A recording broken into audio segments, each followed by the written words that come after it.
नमस्कार।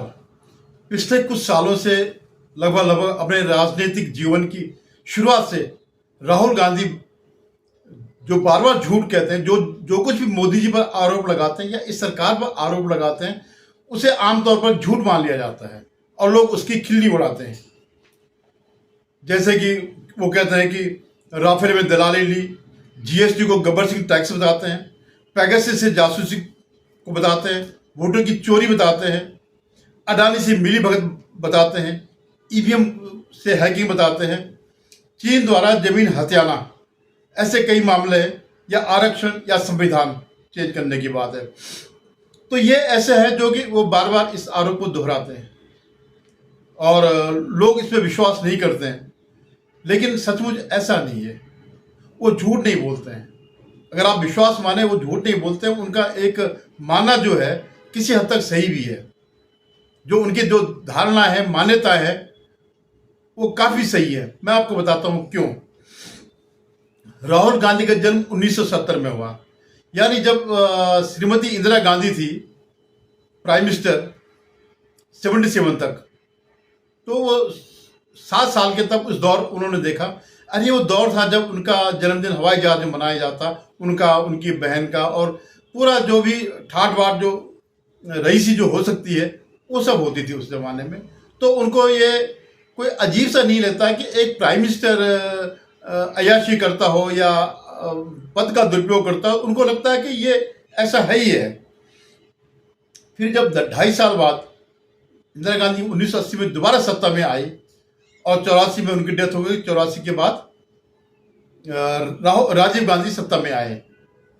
तो क्या था, जब इंदिरा गांधी दोबारा आई तो वो इस बीच एक तानाशाही का दौर था, तो उस पर जिक्र होता होगा किस ढंग से इंदिरा गांधी ने सत्ता का दुरुपयोग किया, ये सब सेंसरशिप लगाई, लोगों को जेल में डाला। तो ये उनको लगता है बड़ी आम बात है।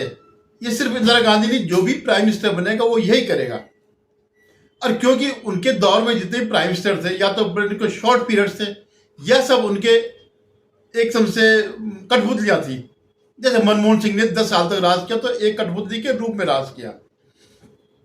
तो उनको ये चीजें लगता था कि ये सब होता है, ये चीजें जो है। अब जैसे जीएसटी है, गब्बर सिंह टैक्स क्यों कहते हैं उसको? क्योंकि वो जमाना था, उन्होंने वो जमाना देखा जब टैक्स, कोटा, परमिट, इन सब वजहों से जो है दलाली की जाती थी, पैसा वसूल, व्यापारियों से पैसे वसूल किया जाता है। और अडानी को भी यही समझते हैं कि ये सबसे बड़ा पूंजीपति है, तो ये भी पैसा देता होगा। जैसे उनके टाइम पे थे, बिरला थे, घनश्याम दास बिरला और उनका परिवार, ऐसे बजाज, तो ये लोग उनके सब वो थे, सेवक थे, और उससे उनकी कृपा से ये अपना व्यवसाय बढ़ाते थे।